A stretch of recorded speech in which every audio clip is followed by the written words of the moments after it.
안녕하세요. 피셔인베스트 피셔입니다. 오늘은 트럼프가 공화당에서 어떻게 보면 약간 버려질지도 모르는, 더 자세히 말하면 내년 1월 5일에 조지아의 상원 결선 선거가 너무나 중요해지는 바람에 트럼프의 편을 들어주기 굉장히 애매한 웃긴 상황이 되어가는 것을 설명드릴 건데요. 지금 미국의 경제 상황과 대선 및 의회 선거 상황을 함께 설명드리셔야 종합적인 이해가 되기 때문에 미국의 경제 상황부터 알아보겠습니다. 현재 가장 중요한 미국의 코로나 일별 확진자가 지금 12만 명을 돌파한 상황입니다. 겨울이기 때문에 감기의 일종인 코로나가 다시 기승을 부리고 있다고 판단되고 있는데요. 이 상태로 확진자가 증가하지 않고요. 한 달 동안 하루 12만 명의 감염자 수준을 유지한다고 가정하면 360만 명이 한 달 동안 감염되는 거죠. 360만이란 인구는 일단 우리나라 부산의 인구가 330만이고 서울이 960만입니다. 이렇게 보면 또 미국의 일별 확진자 수가 굉장하다는 걸 알 수 있죠. 그럼 앞으로 미국의 경제에서 우리가 생각해 볼 수 있는 건 두 가지인데요. 첫 번째는 미국이 다시 코로나 전염을 막기 위해서 이동을 제한하는 경제 봉쇄 조치를 시작하느냐. 그럼 두 번째로는 미국 정부와 연준이 추가 부양책을 얼마나 내놓을 것인가, 이 부분입니다. 이번 미국 대선에서 바이든이 더 우세한 상황은 맞지만 아직 확정된 게 아니니까요. 두 가지 모두를 보겠습니다. 첫 번째 문제인 코로나 봉쇄에 대한 두 후보의 의견이 다르죠. 바이든은 3차 대선 토론에서 트럼프가 바이든이 국가를 봉쇄하려고 한다 이렇게 주장을 했는데, 여기서 코로나를 봉쇄해야 한다는 것이다 이렇게 응수를 했죠. 전국적인 봉쇄 조치는 없을 것이다 이렇게 못 받긴 했지만 전문가들의 의견을 따라서 만약에 그들이 봉쇄를 해야 된다면 일부 경제 봉쇄를 할 수도 있다, 이런 입장입니다. 반면에 트럼프의 경우에는 방역보다는 경제 정상화에 그동안 초점을 두고 있었기 때문에 경제 봉쇄는 없을 것이라고 주장을 해오고 있죠. 근데 현재 상태로 봤을 때 우선 트럼프가 재선될 확률은 굉장히 낮아지고 있어요. 현재 개표가 중단되었거나 이렇게 승패가 갈리지 않고 확실하지 않은 곳은 네바다, 애리조나, 펜실베니아, 노스캐롤라이나, 조지아, 알래스카입니다. 지금 바이든이 253명의 선거인단을 가지고 있고 트럼프가 214명인데요. 270명이 되면 과반을 넘어서 대통령이 되는 거죠. 근데 현재 20명의 선거인단이 있는 펜실베니아에서 바이든이 역전을 하고 있다, 이런 보도가 나오고 있죠. 만약에 여기서 승리를 하게 되면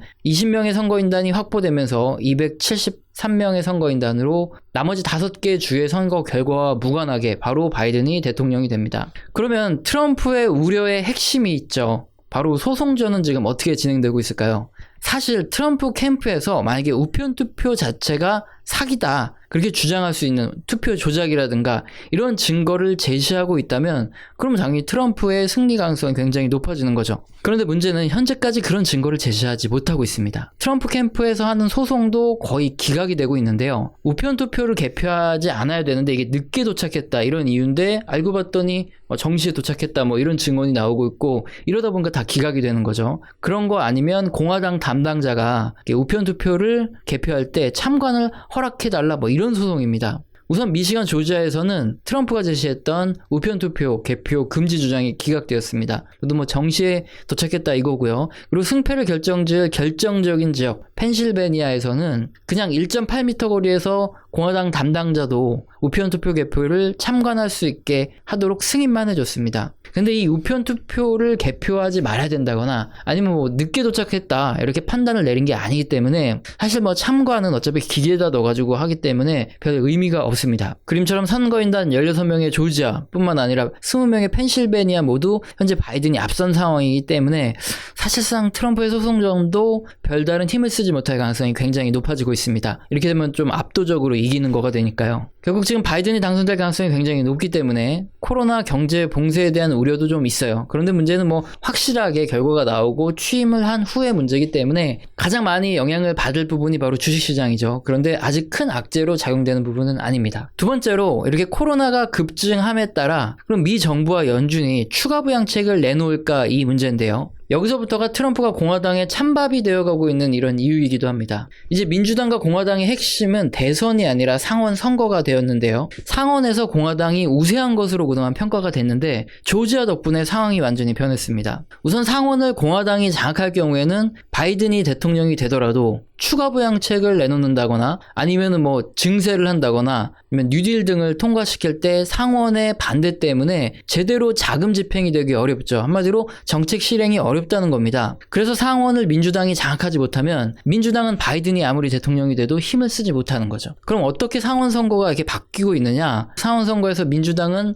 여기서 2석을 추가 확보했어요. 그래서 48대 48로 동률인 상황이고요. 그리고 나머지 승부가 확실해지지 않은 곳은 세 군데인데요. 조지아에 2석이 있고요. 노스캐롤라이나 1석, 알래스카 1석입니다. 근데 이곳은 전통적인 공화당 텃밭이었기 때문에 모두 상원에서 공화당이 다수가 될 것이다 이렇게 예측을 하고 있었죠. 그런데 조지아주 상원 선거 결과를 봤더니 과반 이상을 차지하는 득표가 없더라 이겁니다. 조지아주 법에 따르면 과반 이상을 차지하는 이런 득표자가 없을 경우에는 결선 투표를 통해서 조지아의 2명의 상원의 의원이 최종적으로 결정이 됩니다. 이에 따라 내년 1월 5일에 상원의 결선 투표가 진행되고요. 일단 노스캐롤라이나 알래스카는 그래도 공화당의 지지율이 높기 때문에 2석을 가져갈 것으로 보이고요. 그러면 공화당은 일단 50석을 확보하죠. 그래서 조지아 결선이 굉장히 중요한데 2석 중에 1석은 무조건 공화당이 가져가야지만 다수당이 되는 거죠. 근데 만약에 조지아 2석을 모두 민주당으로 뺏기면 어떻게 될까요?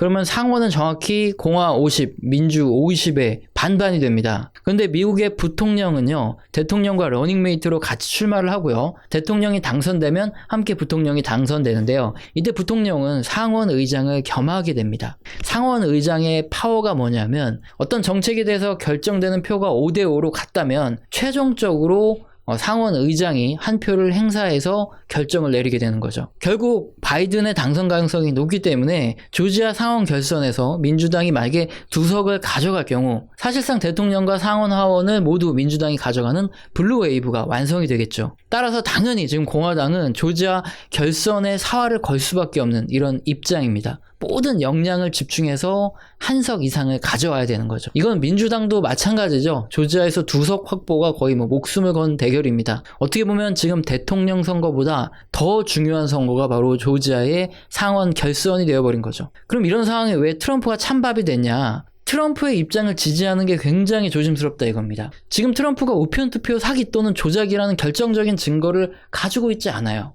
그렇기 때문에 공화당이 대놓고 만약에 트럼프를 두둔할 경우에 어떻게 되냐면은 공정함을 무시하고 의도적으로 우편투표를 개표한다. 이런 인상을 줄 수도 있죠. 이럴 경우에 당연히 조지아의 경선에 영향을 미칠 수밖에 없는 문제입니다.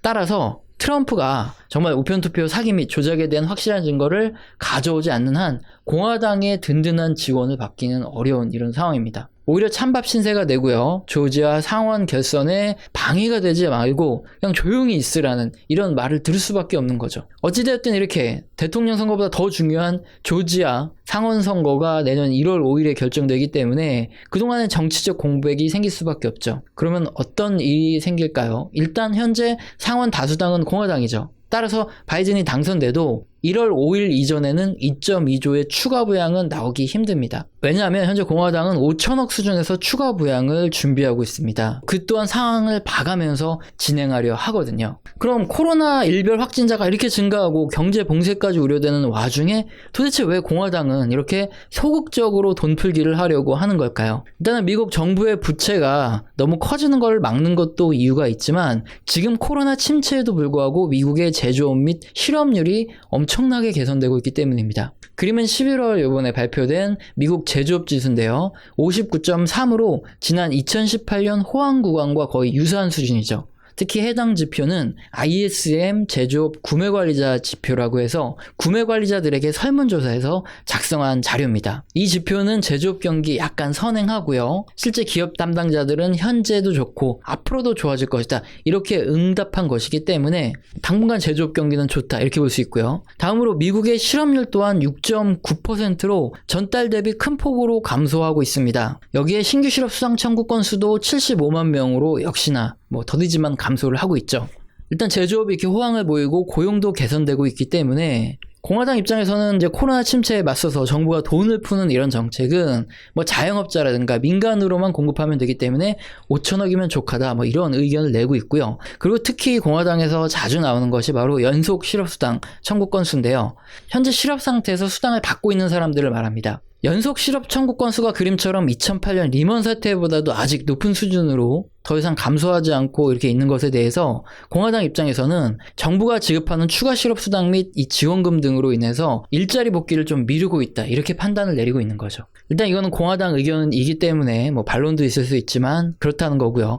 그럼 현재까지 상황으로 봤을 때 어떤 것들이 증시가 악재가 되고 어떤 것들이 호재가 되는지까지 한번 정리해 보겠습니다. 바이든은 증세와 대형 IT 기업의 해체에 대해서 공약을 했거나 언급을 해왔습니다. 이건 당연히 주식시장에 큰 악재가 되겠죠. 반면 민주당의 2.2조의 부양책이 실행될 경우 이건 당연히 증시의 호재입니다. 그런데 가장 중요한 건 앞서 살펴본 상원선거죠. 어디가 다수당이 되느냐 이건데, 공화당이 다수당이 된다 그냥 이렇게 가정하고 보면 악재가 되던 바이든의 증세와 반독점법에 따른 대형 IT 기업 규제는 당연히 상원이 반대하기 때문에 어려워집니다. 역시 2.2조의 추가 부양책도 통과될 가능성이 낮죠. 현재 같은 상황을 계속 유지할 가능성이 크겠죠. 그래서 지금 금융시장은 바이든의 당선과 공화당의 상원 장악을 가장 큰 확률 높게 베팅을 하고 있습니다. 대형 IT주들이 상승을 하고요. 그리고 추가 부양책 가능성이 낮아짐에 따라 미국채 금리도 급락을 하고 있는 거죠. 마지막으로 우리나라 주식시장은 긍정적일까요? 부정적일까요? 일단 미국의 서비스업을 포함한 전체적인 소비가